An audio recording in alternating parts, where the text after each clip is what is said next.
uma grande bandeira, uma grande campanha. E ele investiu bastante, Mandani investiu bastante na bandeira da renovação, na bandeira da representatividade dessa Gen Z também, que estudos mostram é a geração mais polarizada que a gente tem comparado às duas anteriores, os millennials e depois, antes deles, os baby boomers que vieram depois da Segunda Guerra, e etc. Então, há uma disputa geracional que ele soube se apropriar muito bem. Então, a gente vê um desempenho bastante significativo com homens e mulheres abaixo de 29 anos. Votaram mulheres 84% em favor do Mandami e 68% dos homens com menos de 29 anos votaram também para o prefeito eleito. Então, há uma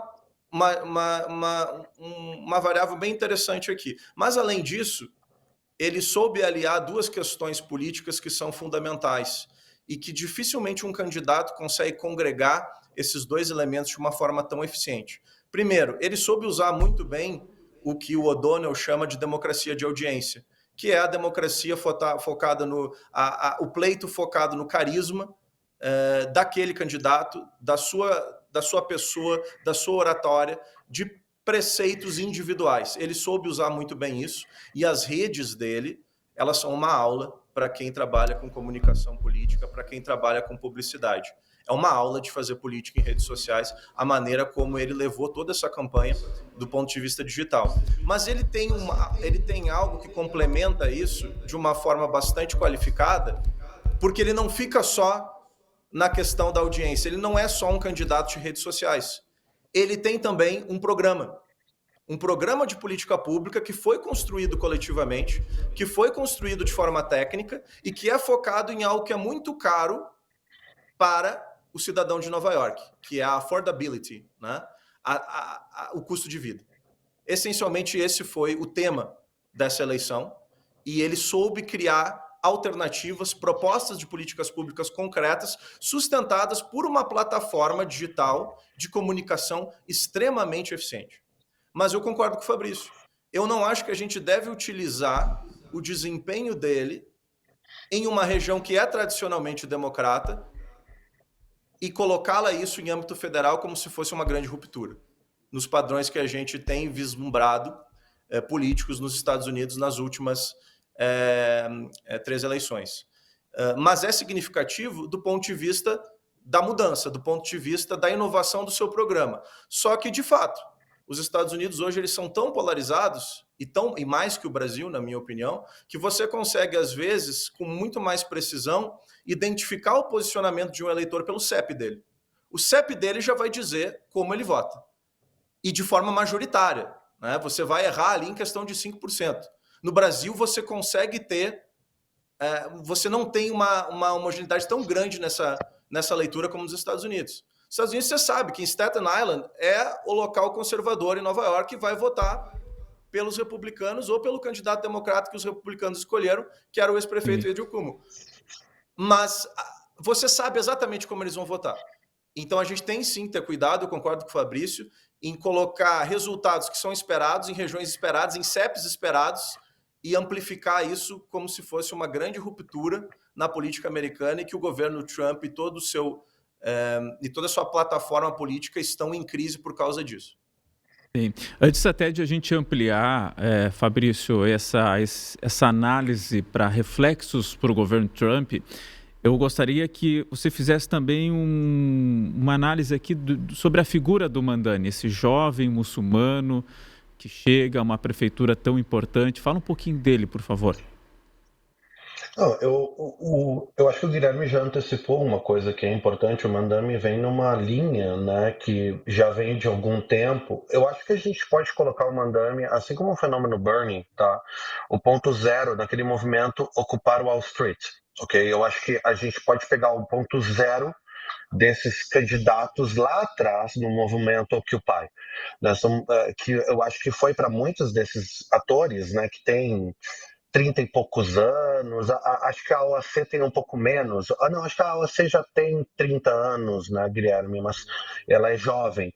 Mas são atores que se criaram politicamente, que surgem politicamente a partir daquele ponto zero. Tem uma educação política ali, estavam começando a universidade, estavam começando a sua trajetória política, em grande medida, na esteira daqueles protestos contra Wall Street. Então, acho que dá para colocar esses atores ali. O próprio fenômeno do Bernie vem muito naquela esteira também. Agora, para além disso, eu acho que o Mandami ele também representa muito uma mudança demográfica da cara de Nova York, né? Que Nova York nunca foi. Nova York é uma cidade que sempre foi diversa, mas hoje Nova York definitivamente não é uma cidade que tem a cara do Andrew Cuomo, né? Ela não tem a cara de um imigrante italiano.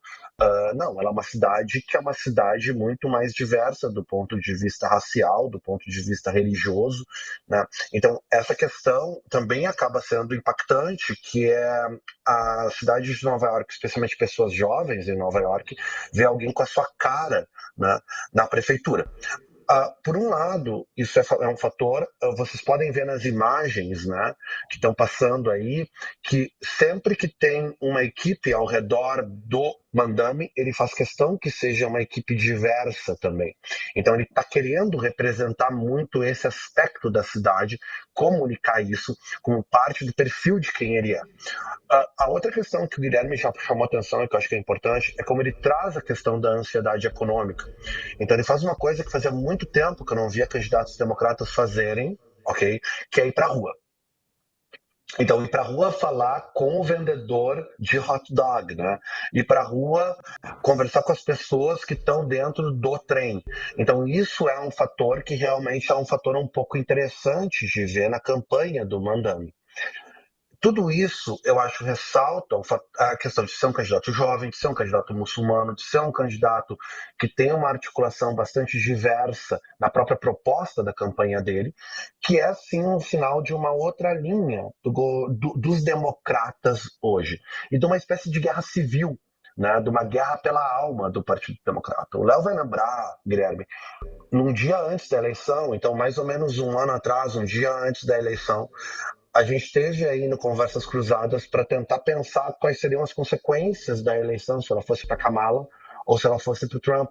E uma coisa que eu me lembro de ter dito aí, Léo, é que se a Kamala perdesse, o Partido Democrata ia ter uma espécie de guerra civil interna pela alma do partido. Eu acho que o Mandami é um pouco isso também.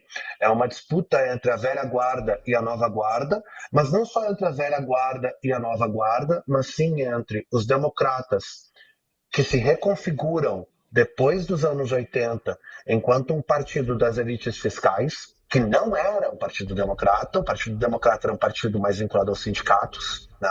Mas a partir do início da década de 80 ele se reconfigura como um partido que inclusive captura partes do eleitorado dos republicanos, pessoas de alta escolaridade, que era eleitorado do republicano, pessoas vinculadas ao mercado financeiro, que era eleitorado republicano, né, que migram para o Partido Democrata. E o Partido Republicano se torna um partido com uma matiz mais populista a partir dos anos 2000 e principalmente, né, daí de forma mais declarada, a partir do movimento Tea Party, que daí a gente vai ter a Sarah Palin, né, e depois o próprio Trump, que vem um pouco numa radicalização disso aí.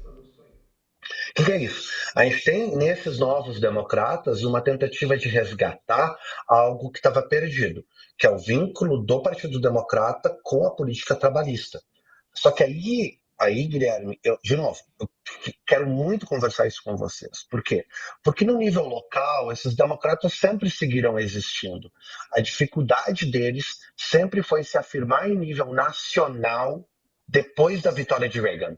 Né? Depois da vitória de Reagan, os democratas não conseguiram mais se afirmar nacionalmente com esse perfil. Os dois presidentes democratas que são eleitos pós-Reagan, que são só dois, né? É só o Clinton e o Obama que são eleitos pós-Reagan, são presidentes com um perfil elitista. Né? Nenhum dos dois tinha um perfil populista. Os dois tinham um perfil bastante elitista. e você não tem essa tentativa de entrada. Então, isso é uma questão que para mim eu acho interessante, que tu tá tendo essa renovação no nível local, mas eu não sei até que ponto ela vai ter oxigênio, né, para conseguir criar, para, por exemplo, combater a máquina, né, que o Newsom vai ser capaz de mobilizar a partir do ano que vem já. Né? Então, isso também vai ser muito interessante, Léo, Guilherme, de acompanhar.